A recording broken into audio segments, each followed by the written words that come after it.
Hi guys, hope you are well. Wanted to go over an article I just saw, actually a couple of them I just saw on CNBC.com, and it just shows how it shows their true colors. I'm talking about Joe Biden and Janet Yellen, where they're really not, they can try to spin things to pretend as though their intentions are to benefit society at large. But when you read between the lines and you connect the dots, it becomes just blatantly apparent that they're just in this to control you, society, us. They're just in this to gain power. And let me give you specific examples.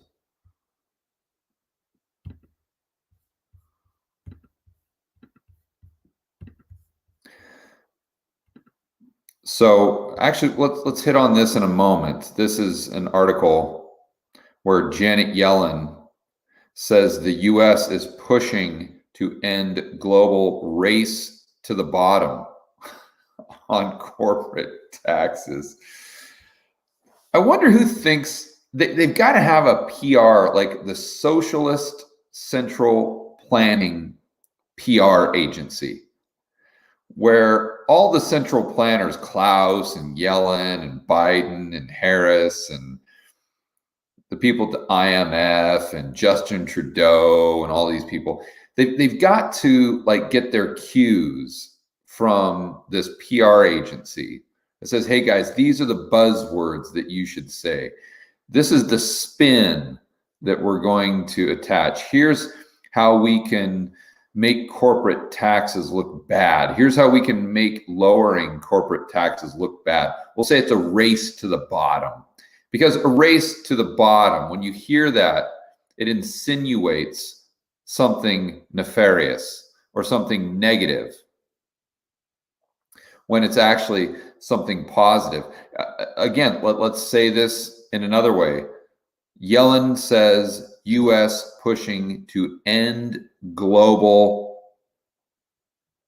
benefit to pension funds. Yellen says U.S. pushing to end global possibility that teachers, firefighters, and police officers ever get paid 100% of their pension. Why don't we just say it that way? But instead we say race to the bottom with corporate taxes. So anyway, let's shelf that for a moment and go to the central planner in chief himself, Joe Biden. And for this, I'm just going to point out the headline here. Biden's new cerveza sickness vaccine goal is for 70% of adults to have at least one shot by July 4th. Why? Why? You see, this headline just proves, and what he's saying just proves that he doesn't care about you. He doesn't care about society. He cares about controlling society and having power over you. If he didn't, here's what this headline would say. Biden's new cerveza sickness vaccine goal is for 100% of adults to have the opportunity to get the vaccine, if they so choose, by July 4th. You see, it's not my goal is that every American has access to this if they want. See, that would be leaving it up to the individual. And Joe Biden doesn't want that because he doesn't have any power. He's giving power to you, the person, the individual. He doesn't want that. He wants the opposite. So instead of saying, I want 100% of Americans to have the choice, to have the opportunity, to have access, he says, I want 70% of adults to have this. Well, what if 70% of adults in the United States don't want that? Did you ever think of that? Of course, the answer is yes, and it doesn't matter to him. So let's say that there's 50% that want that, and then there's, to achieve his goal, his stated goal, there's 20% that doesn't. So what he's saying is his new goal is to force 20% of Americans to do something with their body in their health that they do not want to do.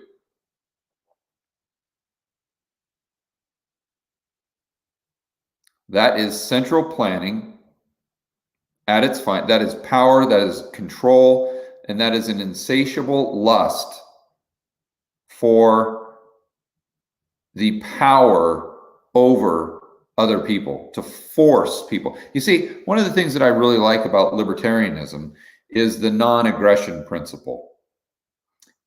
Notice I said the word principle. You see, these politicians on the left, for sure, and a lot of them on the right too, most of them on the right. And I'm just, the only reason I'm saying that is just because Ron DeSantis in Florida, or Rand Paul.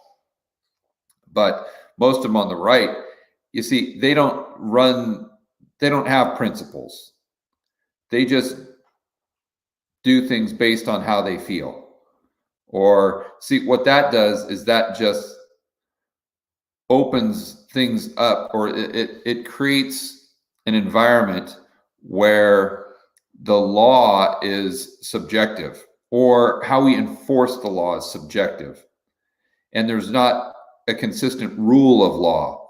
It's just willy-nilly based on whomever is in office at the time, or can mandate the most executive orders. And you know what's interesting is a lot of Americans don't understand the downside there. But I've seen the downside in other countries where this is standard operating procedure. Ecuador comes to mind, where they just change the laws down there every single day. Like, you don't know what the law is going to be tomorrow. You have no clue.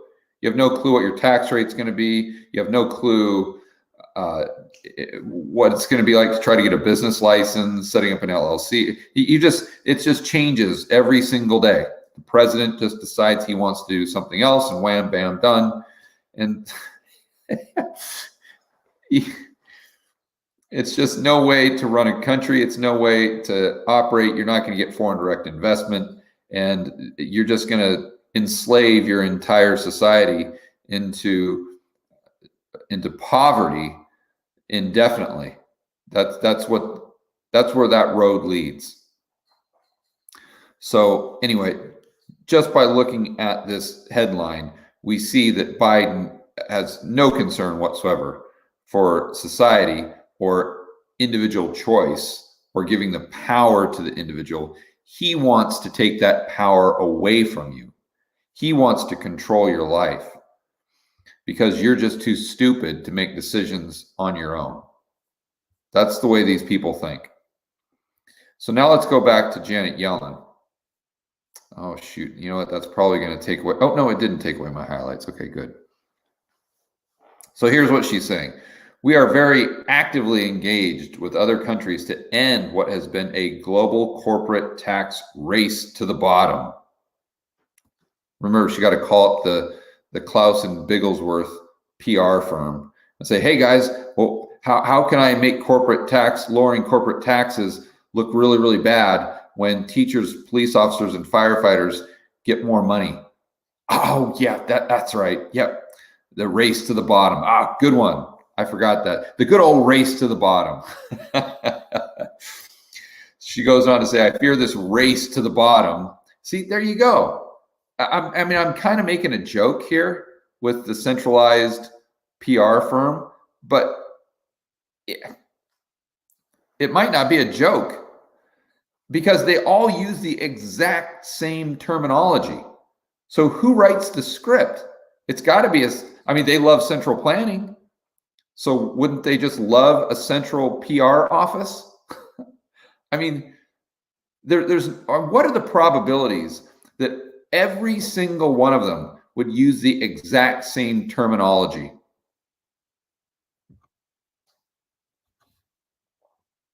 I fear this race to the bottom globally with respect to corporate taxes is depriving economies of revenue that they really need to invest in infrastructure, education, research and development, and other things to spur growth and also impact corporate competitiveness. Impact corporate competitiveness. How does, see, the spin is just unbelievable, isn't it? I want to increase corporate taxes to increase their competitiveness. That's like saying, you've got a sprinter like Usain Bolt, and you say, I want to increase his competitiveness by breaking his kneecaps. Well, that'll do the trick. He'll definitely run faster then. Another thing I wanted to point out with this paragraph I highlighted is education. For some reason, we associate the amount of spending on education with the quality of the education. And there's no such correlation whatsoever. None. I don't know why Americans think that. It's probably because they just haven't done the research, which is the next thing she's talking about. But go and look at how much different countries spend per head on education. And look at the countries who have the best or the highest test scores and they're the quote unquote best education systems, such as Korea, South Korea, right? Look at how much money South Korea spends per student. It's like half of what the US spends. But yet their education system and the education you can get in South Korea, grade school, junior high, high school, is 1,000 times better than the United States. So we need to understand that there is no correlation between the amount of money spent on education and the quality of that education. And these politicians and central planners like to conflate the two, but the only reason they like to conflate the two is because the more tax revenue that is spent on education from the federal government, the more control they have over the education system. Therefore, the more control they have over your kids. The more control they have over their thinking when they get to be an adult and get outside of school. And we saw this play out with Germany pre-World War II. And if you guys have been watching my videos on this channel, you know exactly what I'm referring to. That's how they manipulated the society. And you know who I'm talking about. They did it by basically a few different ways. Number one is they tried to get society at large to ignore, or they tried to get society at large not to prioritize. Unprioritize, is that a word? To unprioritize, let's say, rational thought and critical thinking, and replace it with what? Feelings. How do you feel? We talk about how society today, especially with the young kids, they never say the word I think or the phrase I think. I think we should take a right on the next street. I think the color of the new Dodge Demon is blue. You never hear that. It's I feel like we should take a right up on the next street. You know what? I feel like the new Dodge Demon is blue. How can you feel that? You're not feeling that. You're thinking that. You see, we've completely changed the words we use. And I think it's intentional. I think it was intentional for sure in the school system. And it was definitely intentional in the 30s in Germany. That's for sure. That was step number one. Step number two was to get everyone to have a radio. They engineered a very cheap radio so that they could start with this propaganda campaign. And where did they put those radios? They put them in the classrooms. You see? So they could control the thinking or they could influence the thinking to a great degree of the next generation, of today's children. And listen, same thing here. I'm not saying their intentions are the same. I'm not saying they have the same belief system. I am saying whether it's intentional or unintentional, they're using the exact same tactics. And here we go. So, and here's the word play again.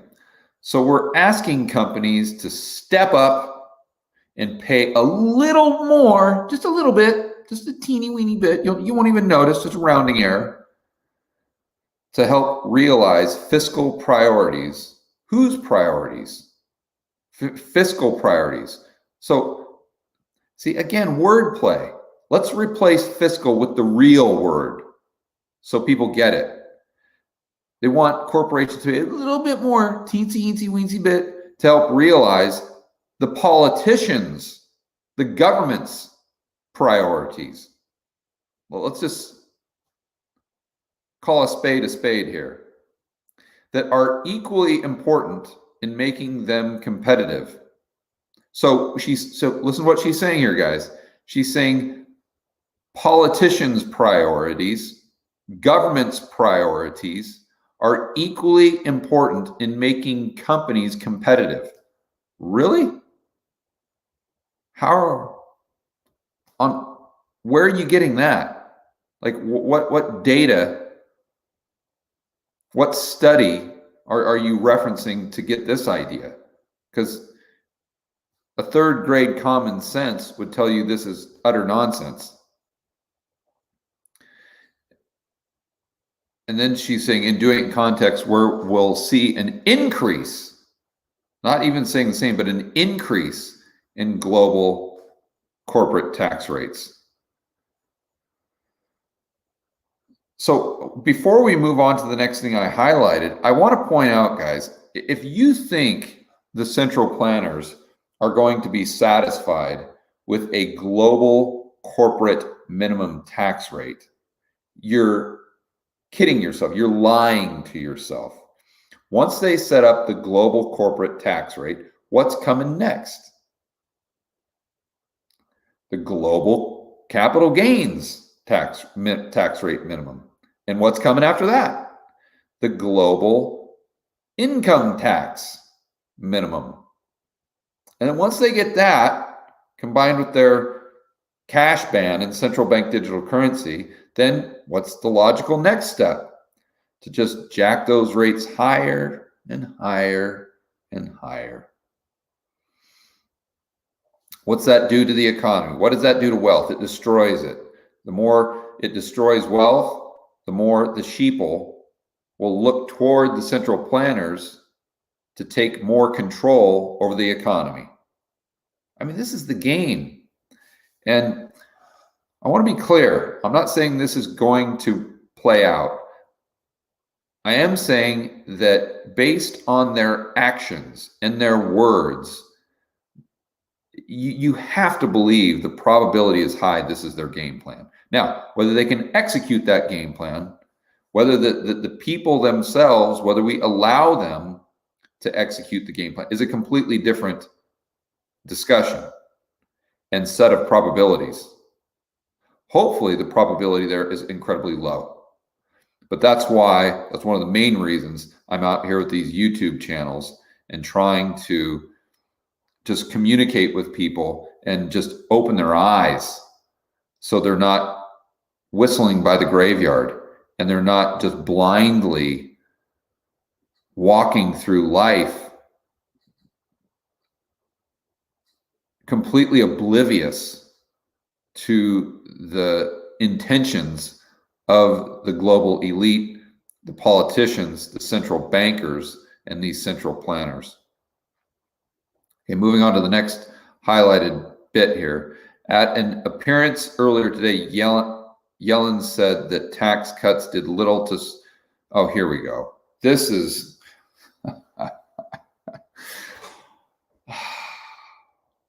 This is an unbelievable statement coming from Janet Yellen.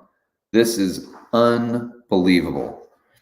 At an appearance earlier today, Yellen said that tax cuts did little to spur investment, but instead sparked share buybacks and dividend issuance for investors. Really? So she's blaming the corporate buybacks and the incentive for CEOs and corporations and board of directors to buy all their sharebacks. She's blaming that on tax cuts. How? How can anyone in their right mind associate the two? Where's the proof? How do you figure? That doesn't even make logical sense. I'll tell you what sparked share buybacks, and that's the Fed taking interest rates down to 0% for basically over a decade, with the exception of a little break there. It's the Fed doing quantitative easing. It's the Fed pushing people so far out the risk curve because they can't get yield anywhere else. It's the Fed and the government creating moral hazard by bailing out all of the big banks and all of these corporations. So they see, and it's also the Fed put. So think about it. If you're a CEO and you can increase your share price by doing one of two things, either you can buy the shares back or you can grow your company. Okay, well, if you buy your shares back, what's your downside there? If you know there's a Fed put, if you know the Fed is doing quantitative easing, if you know the Fed is keeping interest rates at 0%, what's your downside? It's almost nil. But what's your downside in taking those profits and investing them back into the business? Your downside is a hell of a lot more than scenario number one, where you're just buying the shares back and you just know the Fed has your back. You got nothing to worry about. You got no downside. Of course, but my point, you guys get it. It's not the tax cuts that created that incentive structure. It was the Fed. It was Ben Bernanke and Janet Yellen. I mean, this is the pot calling the kettle black. This is like Barney Frank and Chris Dodd blaming anyone other than themselves for the housing bubble. I mean, it's staggering. And then she goes on to say, and dividend issuance for investors, as though that's a bad thing. See, again, she's using these words intentionally. She's using the words investors. Who are these investors, by the way? Well, a lot of them are pension funds. Well, whose money's in the pension fund? Well, that would be the teachers' unions, the firefighters, the police officers, the government workers themselves that we talked about earlier. That would be you people watching this video. So Yellen likes to, you know what it's like? It's like when you hear we're in a war and 100 Americans, real people, living, breathing people with families and kids and parents and wives and husbands, that they die for what's usually just something completely petty, which usually is something that's completely made up. Some boogeyman that doesn't really exist, where there's some sort of ulterior motive by the central planners themselves. But how do they say that? Do they say that 100 Americans who had families lost their lives today? No.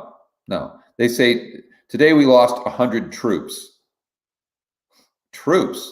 What are you talking about? There's no troops that we lost. 100 Americans died. Period. You see? And it's the same game that Janet Yellen is, the same game the media does to desensitize us to the horrors of war, is the exact same thing that Yellen uses, or maybe it's the Central Planned PR Agency. It's the same tactic they use to really desensitize you or brainwash you into thinking that the only entities that benefit from dividends are the 1%. And that's just not true. It's not true. Let's continue on here. See if I've got anything else highlighted. I think that's it. Yeah. So that's the article. I mean, if that doesn't show you what their true intentions are, and if that doesn't convince you that just the words they use and how blatantly obvious the spin is, it should, at the very least, even if you believe in what they're saying or the concepts of what they're saying, even if you're really far left on the political spectrum, or if you're progressive or a democratic socialist or whatever you want to call yourself, you've still got to kind of scratch your head and say, you know, yeah, that is a little weird that they're why are they using that spin? Why are they all using the same phrases? What's going on here? It just doesn't seem genuine at all. You know, one of the things that digital marketers always talk about, people on YouTube and whatnot, is you've got to be authentic. I think I never really thought about it. I never really set out when I set up these YouTube channels. I never really said to myself, "Oh, George, you've got to be authentic." I never had that inner dialogue at all. But I just went out there and said, "Listen, I'm just going to say what I want to say, and I'm just going to share what I do in my life, and I'm just going to share my ideas. I'm going to do it in the way that's comfortable for me. I'm just going to express my personality the way it really is in real life. And if people like that, great. They'll subscribe to my channel. If people don't like it, great. Then they won't subscribe to my channel. And they'll just call me an idiot on the comments, and boom, we're done with it, right?" But I think that it's one of the reasons, you know, we just crossed over 300,000 subscribers today on the George Gammon channel. And I think one of the reasons why is because people can tell, you know, sometimes the lighting's good. Sometimes I've got a great, no, I wouldn't call it a studio. I never really had a studio, but sometimes I've got the setup like when I had in Phoenix or when I had in Medellin, where the videos look really good. You know, they look pretty professional. And then other times I'm just doing them and they're like horrible when I'm doing them out of some Airbnb in St. Bart's, or some hotel room in Tucson, or some Airbnb here in Naples. And people's like, you know, the video and audio quality is terrible, but I still do them. And I mean, I like to make them as professional as possible, but at the end of the day, I think people gravitate toward the videos in the channel because they can tell that it's just George. It's just what you see is what you get. I'm not trying to put some spin on it. I'm not trying to use some type of language to lead you to believe something that I want you to believe for some ulterior motive. Or it's just, hopefully you guys can tell, especially from these live streams. One of the reasons why I do these things live is that if you met me in real life, like a lot of you are going to meet me in Miami at Rebel Capitalist Live here at June 11th through the 13th.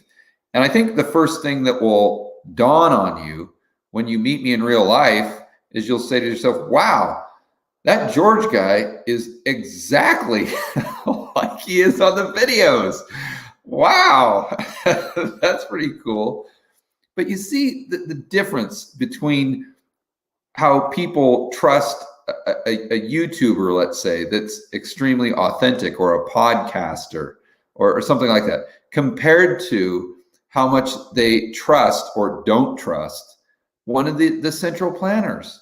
Look at whenever Klaus posts like a video on YouTube, or I mean, it's like, or the World Economic Forum or the IMF. I mean, their thumbs down to thumbs up ratio is laughable. I mean, they get like 10% thumbs up, like 90% thumbs down. It's like worst ratios of any YouTube video you could possibly imagine. Where usually with my videos, and I'm not unique to this, you look at Schiff or someone, the videos get like 99% or 98% thumbs up. Why is that? Why is that? It's nothing. It's not because I'm anything special. It's because people just believe what you're saying because you're just being yourself.